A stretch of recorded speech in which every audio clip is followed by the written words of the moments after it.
हुई बातचीत हुई और उसमें आप लोगों ने इस सेमिनार का विषय इस रूप में तय किया और वक्ताओं के रूप में इतने अच्छे नाम तय किए, साथ ही मुझे भी इसका एक हिस्सा बनाया। इसके लिए बहुत बहुत धन्यवाद और आभार। नासिरा जी के सामने बोलना, मैं कहूँ मैं इनको पढ़कर बड़ी हुई हूँ तो अतिशयोक्ति नहीं। मैंने अपने ग्रेजुएशन के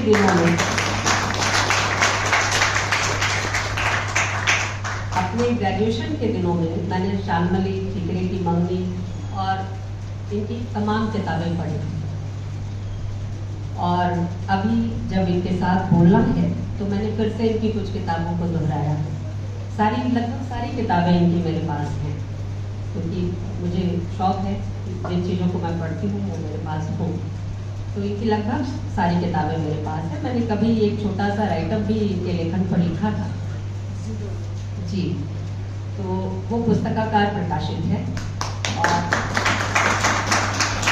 आज उनके सामने अध्यक्ष के स्थान से बोलना थोड़ा सा मुश्किल है और मैं अपने तेवर संभाले रखूं, यही मेरी कोशिश रहेगी। बहुत सुंदर ढंग से स्नेहलता ने शुरुआत की इस संगोष्ठी की।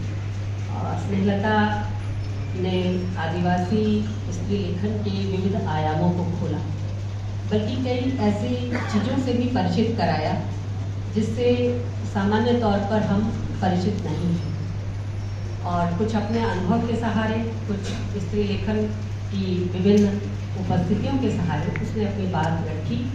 और मैं कह सकती हूँ कि मुझे गर्व हुआ और खुशी भी कि आज मैंने स्नेहलता के माध्यम से बहुत शानदार वक्तव्य सुना, बल्कि न केवल सुना, प्रवोक भी हुई कुछ ऐसी चीज़ों को सोचने और कहने के लिए। और स्नेह, आपको ये क्रेडिट जाता है कि अब तक शायद मैं भी कहीं लिख चुकी होंगी कि आत्मकथाओं से स्त्री लेखन का आरंभ हुआ, और अब जबकि मैं निरंतर शोधरत हूँ और बहुत सारी चीज़ें लगातार लाने के प्रयास में हूँ और आपके सामने जल्द ही आ जाएंगी 2-4 दिन के अंदर ही, और उन तमाम चीज़ों को मैं कैसे थ्योराइज करूँ, कैसे उसको एक वैचारिक जामा पहनाऊँ, ये संकट मेरे सामने था। और मैं लगातार ये सोच रही थी कि अगर स्त्री लेखन इन तमाम चीज़ों को शामिल करता है तो स्त्री लेखन की शुरुआत और स्त्री चेतना से जुड़े स्त्री लेखन की शुरुआत कहाँ से मानी जाए। केवल आत्मकथाओं से मानना बहुत सारी अलग तरह की दृष्टियाँ और विवेचना को जन्म दे रहा है, जबकि स्त्री लेखन का दायरा बहुत विस्तृत है। और जब मैं स्त्री लेखन कह रही हूँ तो स्त्री लेखन और स्त्रीवादी लेखन का फर्क भी मेरे सामने है, इस अर्थ में कि स्त्री लेखन एक बड़ा कैनवास है, व्यापक दायरा है, और जाहिर है इसके मेरिट डिमेरिट दोनों हैं। मेरिट ये है कि यह स्त्री के लिखे सब कुछ को समाहित करता है। डिमेरिट ये है कि यह स्त्री को केवल एक जेंडर एंटिटी के तौर पर देखता है, यानी वह सब कुछ स्त्री लेखन के दायरे में आएगा जो स्त्री होने के नाते किसी स्त्री ने लिखा है, इसमें उसकी अन्य किसी विशेषता को शामिल नहीं किया जा रहा। तो इस कॉन्सेप्ट में ये एक दिक्कत है। लेकिन जब हम 19th सेंचुरी का 20th सेंचुरी के स्त्री लेखन की बात करें तो जाहिर है वहाँ हम स्त्रीवादी शब्द का इस्तेमाल नहीं कर सकते। इसलिए नहीं कर सकते, अगर हम कैटेगोरिकली इस चीज़ को समझें तभी शायद हम इन पारिभाषिक टर्म्स के प्रयोग में सावधानी बरत सकते हैं। और वो ये है कि स्त्रीवादी लेखन एक पॉलिटिकल राइटिंग है, जबकि स्त्री लेखन जरूरी नहीं है कि पॉलिटिकल राइटिंग हो। दोनों में ये बहुत बड़ा कंसेप्चुअल अंतर है।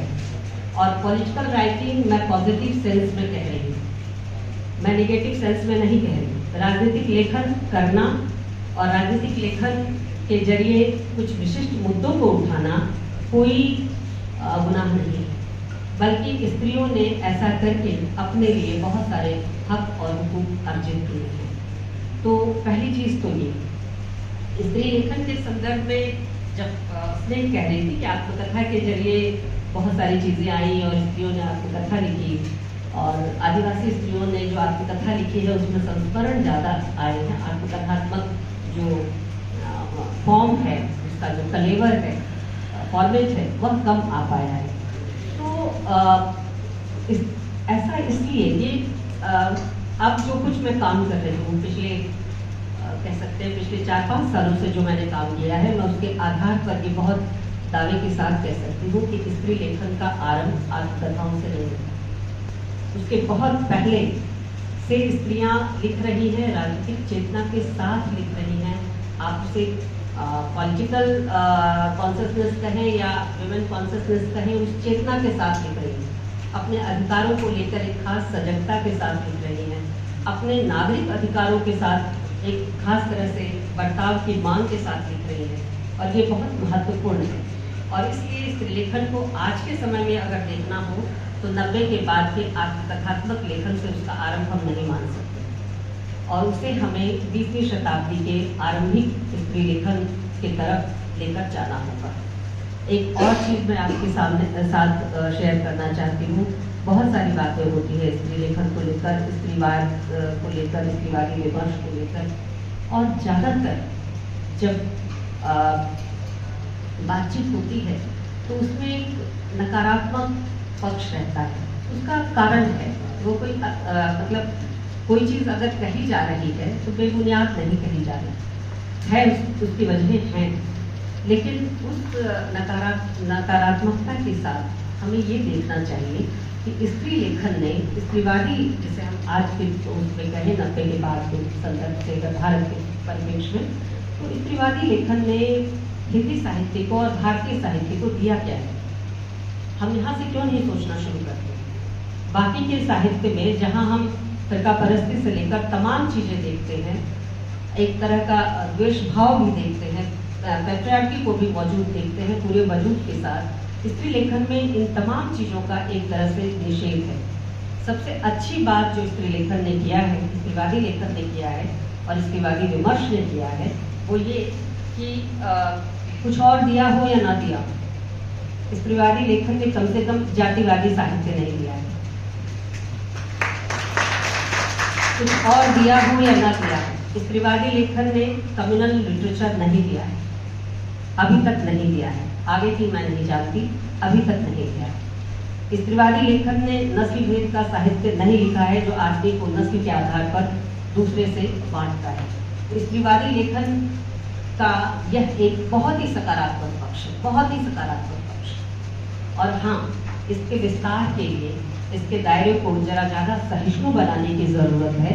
वह जो हम एक दुश्मन खड़ा करके बात करना सीख गए हैं, उस दुश्मन को जरा दोस्त की निगाह से देखने की ज़रूरत है। दुश्मन कोई मर्द नहीं है, कोई पुरुष नहीं है, वह विचार है, वह पुंसवादी सोच है जो स्त्री को जब तक वह आवाज़ नहीं उठाती तब तक गुलाम बनाए रखने में विश्वास करता है।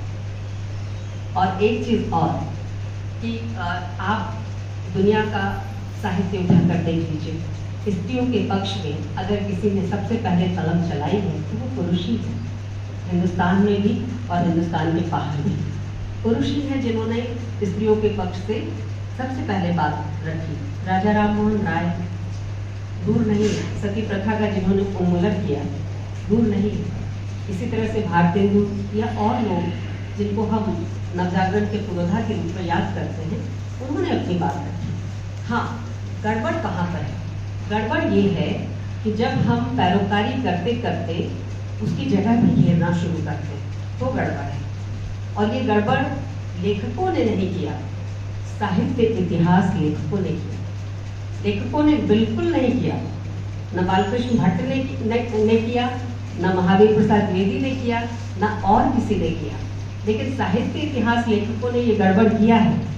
उन्होंने अपनी छतरी और अपना पैमाना इतना विचित्र रखा कि उसमें स्त्रियां बाहर निष्कासित रखा हो, बहिष्कृत रखा हो, किसी न किसी आधार को इस प्रकार चुना जिससे स्त्रियां स्वयं उससे बाहर चली जाएं और वो साहित्य इतिहास की जो मुख्य धारा है उसमें शामिल ना हो। यहाँ एक चीज़ मैं कहना चाहूँगी, स्त्रीवाद की मुख्य धारा की चर्चा संयोग से स्नेह ने किया। संकट ये है कि अभी स्त्रीवाद की मुख्य धारा जिसकी हम चर्चा कर रहे हैं, स्नेह भी कर रही थी और ये कह रही थी कि स्त्री लेखन की मुख्य धारा जो है वह दलित या आदिवासी स्त्री विमर्श पर उस तरह से नहीं सोचती। सच है, नहीं सोचती, लेकिन ये भी तो देखो वो अपने आप पर किस तरह से सोचती है। कितने स्त्री चिंतक उसने सही और सटीक ढंग से पैदा किए जो एक चीज़ों को थ्योराइज करते हुए बात को आगे ले जाए। शब्दों की लफाजी स्त्रीवाद नहीं है।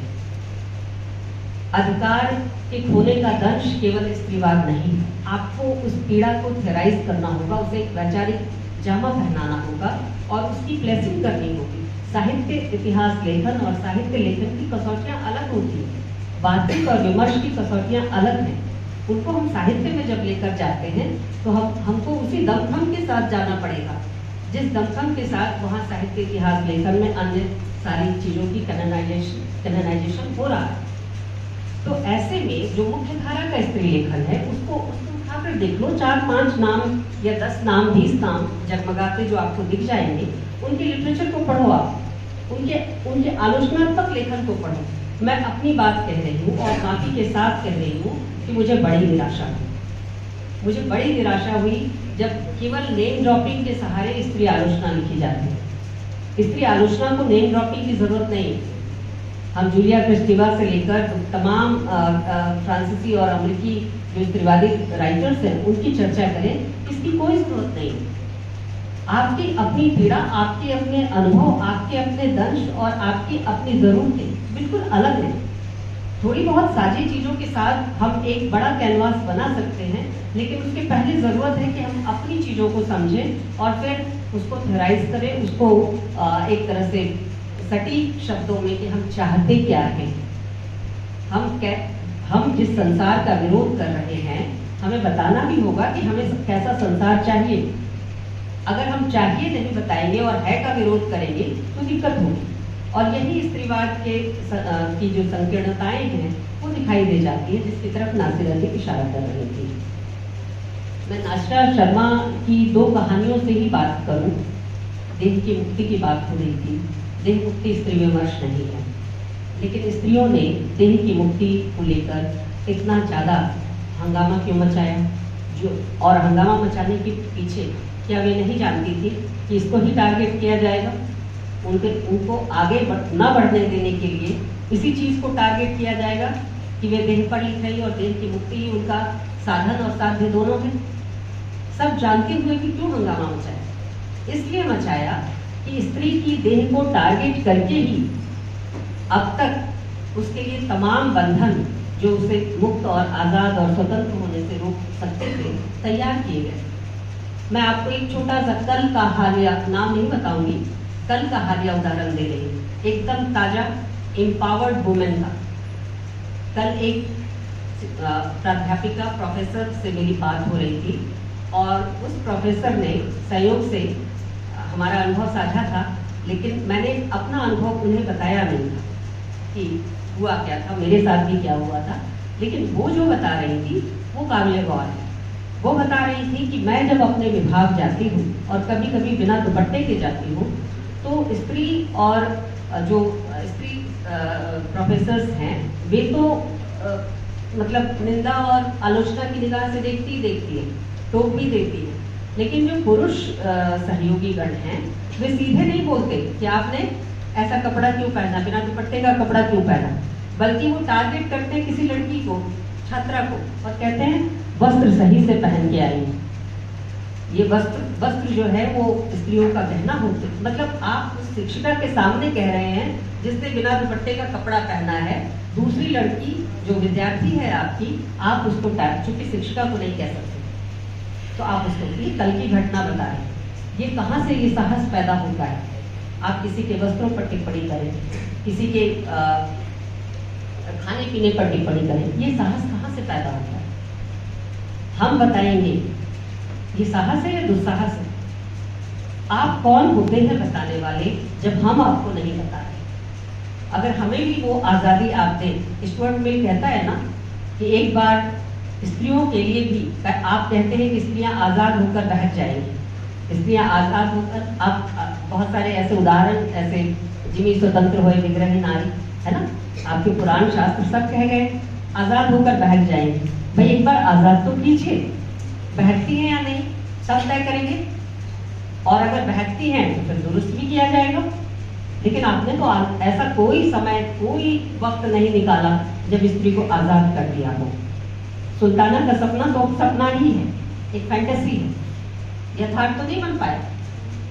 तो इन तमाम चीजों में अगर मैं आपको संकट की कुछ जगहों को लेकर आगाह करूं, जो स्त्री लेखन का संकट है अभी के समय में, वो भी बहुत जरूरी है एक विद्यार्थी के नाते आप जाने। वो संकट क्या है? वो संकट ये है कि अगर हम अपनी पुरानी विरासत को ठीक ठीक अध्ययन और विवेचन मनन के जरिए पहचानेंगे, जानेंगे, तो समझ पाएंगे कि आज हम जहां खड़े हैं 2024 में, क्या हम उतने ही वैचारिक तौर पर आज़ाद हैं जितने गुलाम देश में, गुलाम भारत में आज़ाद थे स्त्री होने के नाते। आप अपनी जगह पाएंगे कि आज शायद स्त्रियों को उतनी आज़ादी नहीं है, और अगर है भी तो वे उस आज़ादी का इस्तेमाल नहीं कर रहे।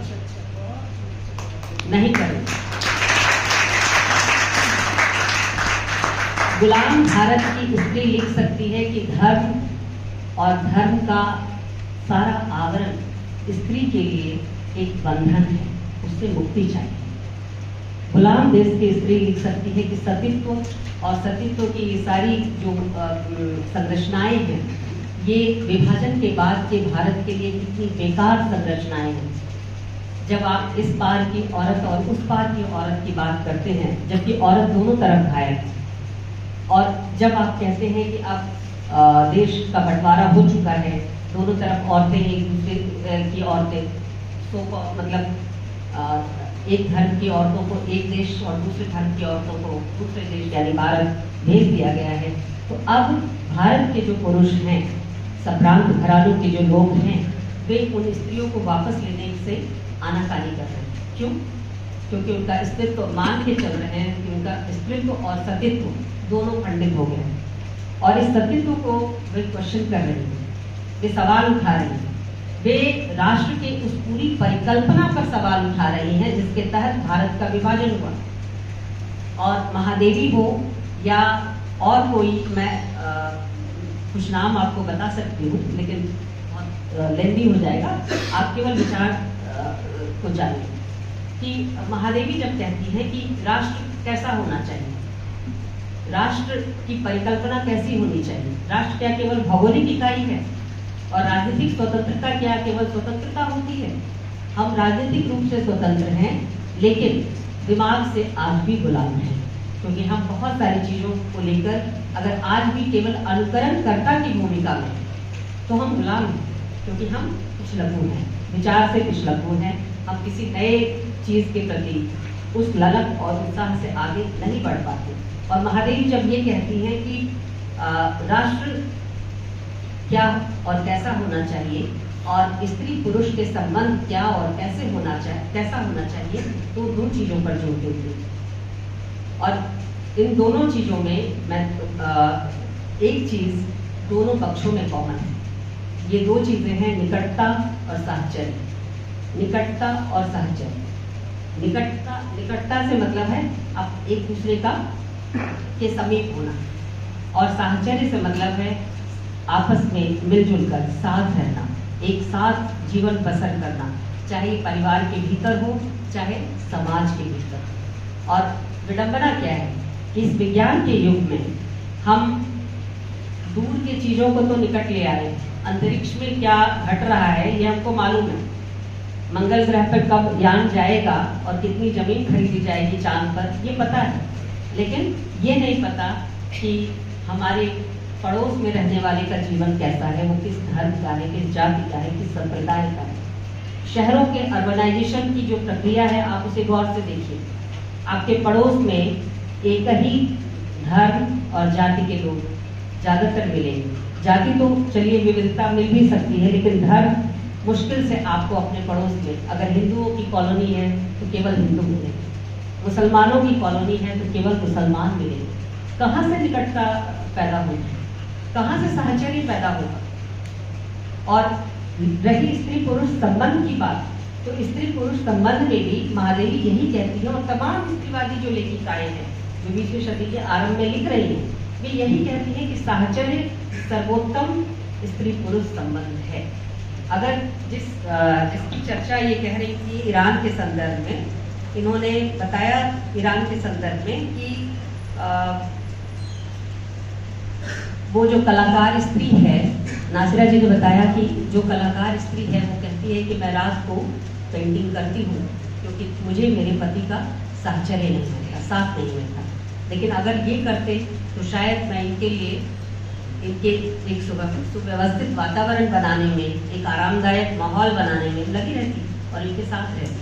तो ये जो साहचर्य है, जो स्त्री पुरुष संबंधों की बुनियाद है, इसको महादेवी महत्वपूर्ण मानती हैं और तमाम स्त्री लेखिकाएं महत्वपूर्ण मानती हैं। मेरी नई किताब में मैंने विस्तार से, बहुत विस्तार से, कम से कम उसमें 80-90 लेख हैं और कई सारे मिथ टूटते हैं कि स्त्रियां किन विषयों पर नहीं बोलती थी, और जो मिथ बना रखे हैं साहित्य इतिहासकारों ने कि स्त्रियां वैचारिक और विचारधारात्मक तरीके से न तो लिखती हैं, न सोचती हैं, न अपने समय और समाज को देखती हैं। ये सारे मिथ टूटते हैं क्योंकि स्त्रियां राजनीति पर भी लिख रही थी, स्त्रियां परिवार और व्यक्ति के बीच के संबंधों पर भी लिख रही थी, धर्म और अंधविश्वास पर भी लिख रही थी। आज एक कहानी बता दीजिए, एक राइटअप बता दीजिए जहां धर्म और अंधविश्वास के खिलाफ, जो स्त्रियों के लिए सबसे बड़ा बंधन है, कुछ लिखा जाता हो। बल्कि अब तो और विचित्र स्थिति है कि होड़ लगी हुई है कि कौन कितना पीछे जा सकता है, कौन कितना बढ़ चढ़कर परंपरा और रूढ़ी की बात कर सकता है। परंपरा में सब चीज गलत नहीं है, परंपरा में एक पैर आगे है, एक पैर पीछे। पीछे वाला पैर भी आगे वाले पैर को सहारा देता है। गलत सब कुछ कहीं नहीं है, ब्लैक एंड व्हाइट में कोई चीज नहीं है। लेकिन ये तो देखना पड़ेगा ना कि अगला पैर हम रख कहाँ रहे हैं। कदम